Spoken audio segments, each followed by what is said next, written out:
Este podcast es producido y editado por Laboratorios Dipromi en colaboración con Estudio 510. Tiene todos los derechos reservados. Para comunicarte con nosotros, te damos nuestras redes sociales. En X, @dipromi_L, Facebook, @dipromi, Instagram, @dipromi_laboratorios y por correo electrónico micro.dipromi@hotmail.com. A través de estas nos puedes enviar tus comentarios y preguntas.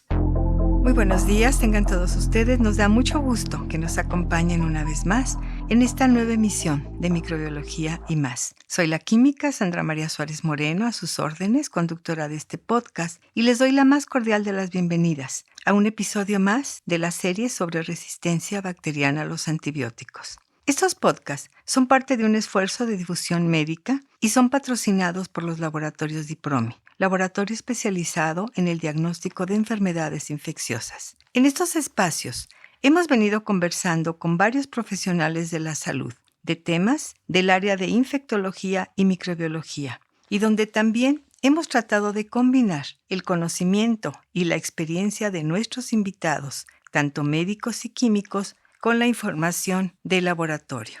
En este episodio me siento muy honrada, muy contenta, porque tenemos como invitada a la maestra María Berta Ballesteros Silva. La maestra Berta Ballesteros Silva es química farmacobióloga, egresada de la Universidad Michoacana de San Nicolás de Hidalgo, con especialidad en microbiología por la Universidad de Salamanca, en España, y docencia por la Universidad Autónoma de Aguascalientes. Es egresada del Diplomado en Microbiología y Calidad de los Alimentos por la Universidad de Guadalajara. Cuenta con maestría en Prevención de Infecciones asociadas a la atención a la salud por la Universidad de Barcelona. La maestra Berta Ballesteros impartió también clase durante 25 años en la Facultad de Químico-Farmacobiología de nuestra Universidad Michoacana de San Nicolás de Hidalgo, impartiendo materias de virología, micología, bacteriología e inmunología. Actualmente, fundadora junto con el Dr. Luis Cárdenas Bravo de CEDIMI, laboratorios desde hace 33 años, una empresa privada de análisis clínicos acreditado bajo la norma 17025 y la norma 15189. Actualmente, la maestra funge como vicepresidenta del Consejo de Administración del Centro de Diagnóstico Microbiológico CEDIMI SADCB. La maestra Berta es una especialista en temas de microbiología, resistencia a los antibióticos, diagnóstico infeccioso y enfermedades transmitidas por los alimentos. Además, al igual que una servidora apasionada de la microbiología y de mucho tiempo, muy querida amiga y colega. Bienvenida, maestra Berta. Muchas gracias, química Sandra. De verdad estoy muy contenta por darme esta oportunidad para hablar acerca de las aportaciones que hace el laboratorio en la optimización del uso de antimicrobianos. Muchas gracias, maestra. Bienvenida de verdad nuevamente. Me siento muy honrada en tenerla con nosotros. Hoy vamos a hablar de la importancia del laboratorio de microbiología en el apoyo al PROA en nuestros hospitales. Como antecedentes, podemos decir que ya hemos manejado con otros invitados desde cómo se originan las bacterias resistentes a los antibióticos, qué bacterias tienen una mayor importancia e incluso se ha alertado por la OMS su riesgo. Además, se ha manejado ya cómo tratar las infecciones ambulatorias y las infecciones en pacientes hospitalizados. Sobre este tema, sobre los pacientes hospitalizados, podemos decir que tenemos un gran problema de salud con las infecciones asociadas a la atención de la misma. Su impacto, nos comentó la doctora Andrés durante su participación, que genera hasta 1.2 millones de muertes al año. Además, refiere el doctor Luis David Chora que el diagnóstico del laboratorio es una base importantísima para el tratamiento de las infecciones hospitalarias y que los informes de calidad permiten, a su vez, hacer tratamientos de calidad. En una época donde las infecciones adquiridas en hospitales están generando una gran cantidad de muertes, es importante el manejo a través de los comités para el control de infecciones asociadas a la atención a la salud. Estos comités incluyen a varios profesionales como infectólogos, epidemiólogos, microbiólogos y sobre todo jefes de servicios médicos, que son importantes para que se apliquen resoluciones del comité en sus respectivos servicios. Y dentro de las herramientas que se tienen es el programa de optimización de antibióticos. Maestra, en este contexto, me gustaría que iniciáramos explicándonos qué son los programas de optimización de antimicrobianos, también llamados PROA. Claro, con mucho gusto. Los programas de optimización de uso de antimicrobianos, PROA, son herramientas útiles que usan los comités para el control de infecciones asociadas a la atención de la salud con el objeto de evitar la aparición de infecciones generadas por bacterias multiresistentes y que éstas cobren la vida de los pacientes. Muy bien, maestra. ¿Bajo qué contexto entonces surgen estos programas? Los programas PROA surgen al interior de los comités para el control de infecciones nosocomiales como una respuesta para contener esta problemática y tener un mayor efecto para evitar la aparición y dispersión de microorganismos resistentes generadores de infecciones asociadas a la atención de la salud. Los integrantes de los comités observaron que debían utilizar varias estrategias para el control de estas infecciones y no solo reunirse para conocer cuántos pacientes se habían infectado. Correcto. Entonces, si el PROA lo podemos considerar como una herramienta, ¿cómo se emplea? Bien, este programa maneja varias estrategias, entre las que se encuentran la vigilancia, la enseñanza y las acciones a tomar ante estas infecciones. Podemos señalar los siguientes objetivos. 1. Conocer la epidemiología local del hospital o de la comunidad. Esto es importante y esto quiere decir que se deben conocer los microorganismos que están generando estas infecciones y sus patrones de sensibilidad a los antimicrobianos. Por otra parte, el manejo adecuado de la dosificación con antimicrobianos para que se ajusten de manera personalizada a cada uno de los pacientes, tomando en cuenta condiciones como edad, sexo, función renal y hepática, si se trata de una paciente embarazada, del sitio de la infección, cantidad de grasa corporal y también si tienen alguna enfermedad subyacente que pueda agravarse por la infección. Y por último, actividades de formación y enseñanza a los nuevos médicos, lo cual es muy importante, y la actualización del personal de salud sobre el correcto uso de los antibióticos. Qué interesante, maestra. ¿Cómo se integraría entonces los laboratorios de microbiología a estos PROA? Claro que sí, maestra. La forma de cómo se realiza este trabajo de PROA requiere definitivamente un trabajo en equipo. Un equipo de varios profesionistas del área de la salud, médicos, químicos, personal de enfermería, licenciados en salud pública, personal administrativo, por mencionar los más importantes. Cada uno tenemos un rol específico y asumimos una parte de la responsabilidad. Y particularmente el laboratorio tiene a su químico, su microbiólogo en este equipo, aportando información para el cumplimiento de los objetivos del programa de optimización de los antimicrobianos, o también llamado PROA. Muy bien, maestra. ¿Podría hablarnos un poco más de cuál es la importancia y propiamente el papel del laboratorio de microbiología dentro de este programa de optimización de antimicrobianos? Claro que sí. Propiamente podemos decir en primer lugar que el laboratorio de microbiología pues tiene un papel crítico en el uso adecuado de estos antimicrobianos y justamente en esa misión, digamos, primera, que es la identificación de los microorganismos patógenos implicados en el proceso infeccioso.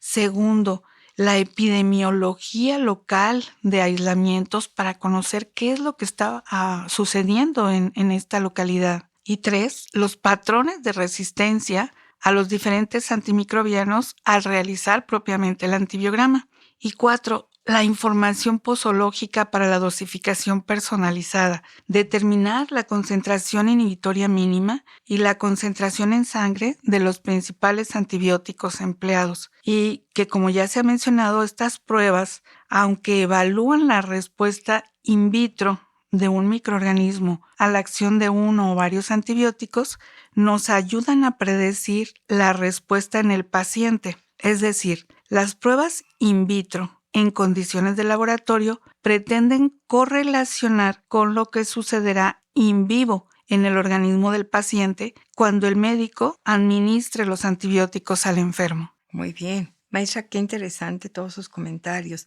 Algunos de nuestros ponentes nos han hablado sobre el antibiograma. ¿Puede ahondar un poco sobre los resultados de estos y su utilidad?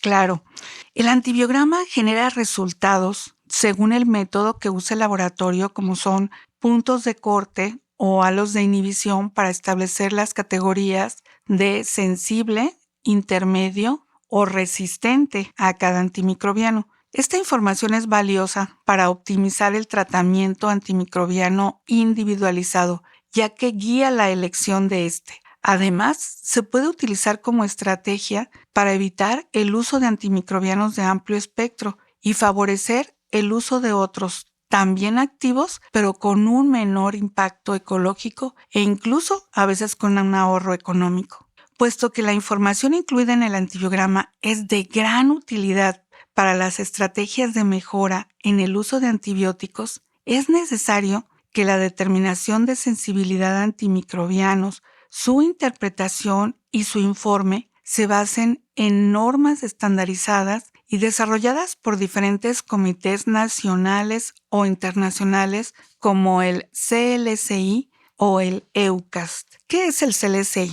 El CLSI, por sus siglas en inglés, es el Instituto de Estandarización de Laboratorio Clínico en Estados Unidos, que constantemente, a través de un equipo de expertos, establece lineamientos que nos permiten en el laboratorio de microbiología determinar cuál antibiótico es el mejor para ese microorganismo en particular y en ese sitio anatómico, porque hay que recordar que no son las personas las que se hacen resistentes a un antibiótico, como a veces escuchamos comentarios, ¿no?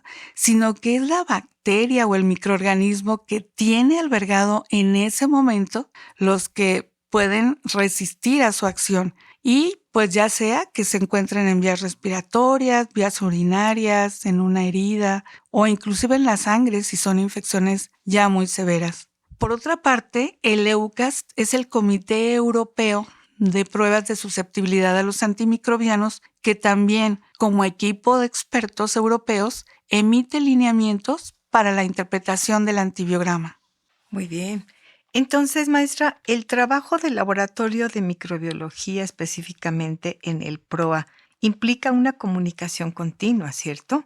Desde luego, maestra, así es. Y como puede suponerse, este proceso de comunicación entre el médico y el químico, entre la clínica y el laboratorio, debe ser oportuno y eficiente para trabajar unidos en beneficio del paciente y controlar la infección, ya sea leve o grave. Y desde luego, esto tiene una importante trascendencia y podemos mencionarla en cuatro objetivos o 4 consecuencias, digamos, de este trabajo en equipo. Primero, el buen manejo del paciente por su seguridad y así resolver eficientemente la infección. 2. Alertar al Comité de Control de Infecciones del hospital ante algún brote y a las redes nacionales de vigilancia sobre la emergencia de microorganismos multiresistentes para establecer medidas de control y prevención. 3. Conocer la epidemiología local sobre la tasa de resistencia a los antibióticos de los microorganismos más frecuentes en esa comunidad o hospital y así adaptar esquemas de tratamiento empírico de tal forma que el médico pueda dar más rápidamente un tratamiento antibiótico mientras se libera o mientras llega el resultado del laboratorio. Y 4. Valorar la emergencia, evolución y dispersión de los mecanismos de resistencia y así poder evaluar oportunamente las medidas para su control, lo cual tiene una trascendencia grande en el campo de la salud pública. Bien, maestra. Ahora, los laboratorios de microbiología, ¿qué aportaciones realizan al PROA? Sí, efectivamente, los laboratorios de microbiología realizan varias aportaciones al control de las infecciones. Sobre todo, podemos también mencionar a las técnicas moleculares que permiten 2 cosas. Primero, identificar patógenos difíciles de cultivar, incrementando incluso la sensibilidad y la especificidad para detectar estos microorganismos. También contar más rápidamente con información oportuna para llegar a tiempo y darle al médico información valiosa para que pueda tomar decisiones adecuadas. Y también, por otra parte, la investigación de brotes, que es también un tema importante. Maestra, todo este trabajo, como nos ha estado platicando, es la base para que se den los tratamientos adecuados a los pacientes hospitalizados. Pero nos preguntamos, ¿los laboratorios son confiables siempre para dar esta información? Qué interesante pregunta. El laboratorio, sí, efectivamente, además de seguir estos lineamientos normativos como los emitidos por el CLSI y el EUCAS, pues debemos estandarizar los métodos para detectar fenotipos de resistencia nuevos o emergentes, y para ello es muy conveniente que los laboratorios pues estemos siempre al día y además inscritos en programas de control de calidad. La realización de pruebas de determinación de sensibilidad a antimicrobianos debe establecer prioridades en cuanto a qué antimicrobianos probar según el microorganismo y la unidad hospitalaria de que se trate, y obviamente también consultando estas guías que mencionamos. Y algo bien importante, el laboratorio debe realizar un antibiograma interpretado para anticipar mecanismos de resistencia que pueden ser difíciles de detectar o que estén mínimamente expresados, y así evitar la utilización inadecuada de antimicrobianos e, insisto, para darle al médico la mejor información. La selección de los antimicrobianos a informar será variable según la prevalencia de resistencia en el hospital y en la comunidad, y deben estar siempre en consenso entre el laboratorio y los especialistas implicados en el manejo de las enfermedades infecciosas. Maestra, es un tema muy extenso, sí, apasionante. De verdad, muchísimas gracias por compartir esta valiosísima información. Queremos comprometerla que nuevamente nos acompañe en un episodio sobre este tema que ya comentamos que es enorme y que lo tenemos que abordar desde muchas aristas. Maestra, nuevamente agradecerle y preguntarle si alguien de nuestra audiencia tiene alguna duda, comentario, ¿dónde la podemos contactar? Claro, yo creo que podemos, pues a través de mi correo electrónico pudiera ser, o ahí en Laboratorio Cedimi, pero mi correo con todo gusto, berta.ballesteros@cedimi.com. Ahí estoy a sus órdenes, con mucho gusto. Muchísimas gracias, maestra. De verdad, le comento, es un honor, un gusto tenerla en estos espacios. Recuerden, amigos, que al inicio de este podcast se encuentran nuestras redes sociales, a través de las cuales también nos pueden hacer llegar sus comentarios, sugerencias, preguntas. Nos interesa mucho su opinión. Nos interesa mucho que sigan con nosotros. Recuerden que este espacio lo estamos construyendo y fortaleciendo juntos. Los esperamos en nuestro siguiente episodio. Un abrazo y excelente día. Y recuerden, como mencionó don Luis Pasteur, el papel de lo infinitamente pequeño en la naturaleza es infinitamente grande.